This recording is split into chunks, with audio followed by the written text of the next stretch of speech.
ஆண்டவரும் இரட்சகரும் மீட்பருமாகிய இயேசு கிறிஸ்துவின் ஈடிணையற்ற நாமத்தில் உங்கள் அனைவருக்கும் என் ஜீவன் இயேசு ஊழியத்தின் சார்பாக காலை வணக்கத்தை தெரிவித்துக் கொள்கிறேன்.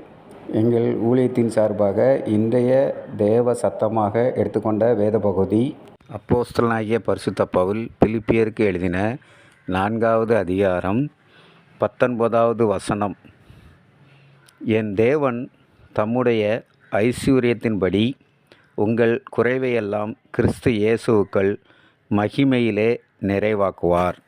இந்த வசனத்தில் தேவன் தம்மிடத்தில் உள்ள ஐஸ்வர்யத்தை கொண்டு நம்முடைய குறைவையெல்லாம் கிறிஸ்து இயேசுவுக்குள் நிறைவாக மாற்றுவார். அதாவது நம்முடைய வாழ்வில் ஏற்பட்ட குறைவுகள், என்னென்ன குறைவுகள் காணப்படுகிறது, அந்த குறைவுகள் எல்லாவற்றையும் நிறைவாய் மாற்றுகிற தேவன் நம்முடைய இயேசு கிறிஸ்து.